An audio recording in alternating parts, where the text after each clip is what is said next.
Hello. All right, so episode two of our epic generation, trying to showcase the amazing, inspiring, and simply interesting things that our generation is doing. Let me introduce someone. He's a pretty cool guy and doing some crazy things in the movement space. His name is Don Zander. Here he is. Yeah, How are you, what's man? going on? How are you, I'm bro? good, bro. I'm Excellent, good. excellent. So Don, I know Don from high school, which was literally what 13 years ago, which is a while. Well, I lost count, man. Yeah, It's true, time we got true. it. We just wiped out 2020. 12 years. Mate, so first of all, let's get straight into it. Like movement Yeah, bro. philosophy, movement, fitness, that kind of interrelationship. What do you do? What do you do these days, and what is the movement philosophy for you? Right now, what I'm doing, I'm training to be a stunt actor. So in the Australian film and TV industry. Obviously, that was going well until COVID and all that. But for me, that actually highlights why movement is so important for me because now's the time when everyone's a lot of people have just stopped. Like a Mm, lot of things going on in your life, right? But one thing you can do every day, it helps your mind. For me, that philosophy is that mind-body connection. So even if you don't have access to the gym, don't have access to gymnastics center, whatever, there are still so many ways you can improve. So for me, movement philosophy is connecting the mind and body. I find like if one degrades, then the other degrades.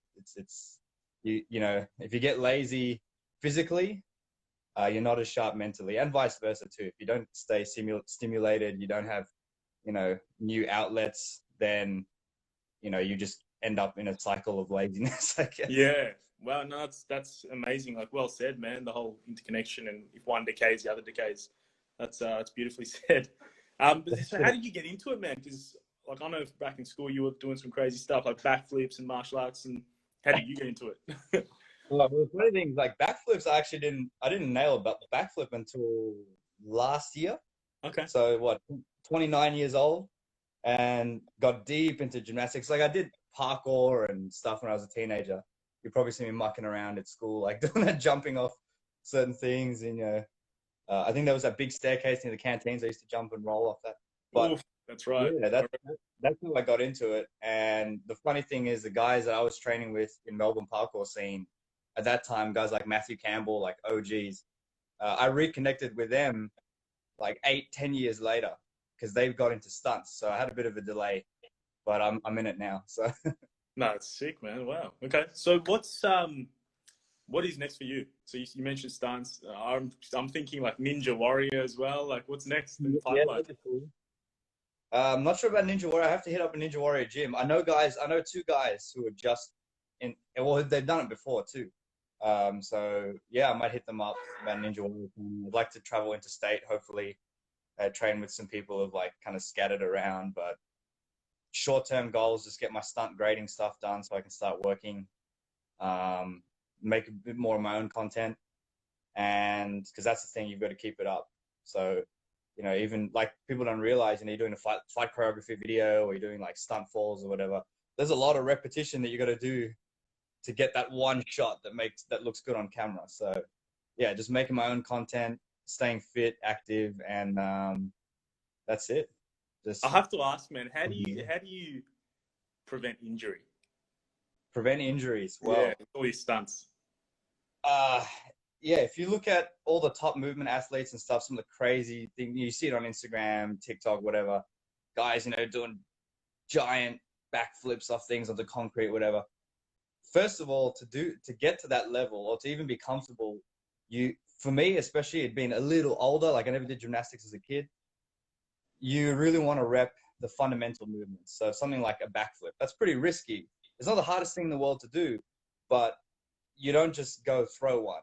Like look for the progressions. That's what I would say. Look for movements that will help build awareness for stunts, for flips, for falls, like aerial awareness, because you're throwing your body in ways that your mind doesn't want to go there. Your brain's like, no, don't do that. That's ridiculous. So yeah, look for progressions. Don't go all in. I know that's another thing. Learn to moderate your training. Okay. So don't. That's the opposite end when people are they're overconfident. that can be a bad thing. So yeah, start small, rep out the basics. I still do forwards, backwards rolls, ankle conditioning, that sort of thing. So and weights too, if you can. Strength and conditioning, absolutely. That would be a huge thing for injury prevention. Fantastic. And what? So during COVID, we're in stage 4 in Vic. What are a couple of 3 exercises you'd recommend for getting into movement or getting better at this movement philosophy piece?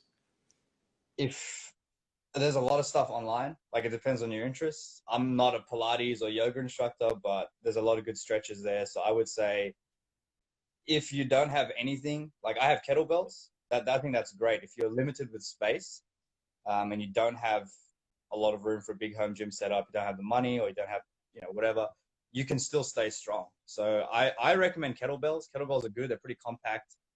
They're a total body exercise. So when you're using kettlebells, it's not just an isolation thing with dumbbells. It's a way to kind of hit a lot of muscle groups at once. There's big swings, snatches and things like that. And there's a lot of good beginner stuff out there.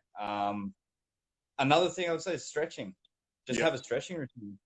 Get a foam roller, do a thoracic stretch. So if you look up foam roller thoracic stretching, I think Juji Mufu's got some great stuff on that. That's helped me a ton. Especially now, a lot of people are sitting down. Even if you weren't at an office job or whatever, even at home, if you're just lazing around, you're watching Netflix all day, you might get a sore back. So stretching, absolutely do some stretches. I stretch my back all the time. I think that's people often things that lead to injury often are lumbar related. So if you have a weak back, now's the time to strengthen. That's a good call, man. That's a good call. And last 2 questions are, if people want to get into stunts and more movement, where can they head and where can they how can people contact you? If you want to hit me up, just check my Instagram. So with my name, Don Zander. Look it up. If you're around, Melbourne area or whatever, if I happen to know you, whatever, hit me up. Once all this is over, let's go to bounce. Let's do some flips, backflips, whatever. Another thing to look out for, the guys doing in the Melbourne parkour scene. Yep. So look up on Facebook. There's so many people training around Melbourne, Geelong, and there's stunt guys that are doing that too. Some of the oldest, like I was saying before, all the OG Melbourne parkour guys, so many of them ended up in stunts. So yeah, look that up and get moving. Fantastic, man. Really appreciate it. Our epic generation. This is Don Zander, episode 2. I'm gonna chuck his details on the bottom, on the description, and let's catch up soon, bro. Really appreciate it. Absolutely. I can't wait. Get a drink and bounce for sure. Thanks, bro. Take care. Yeah,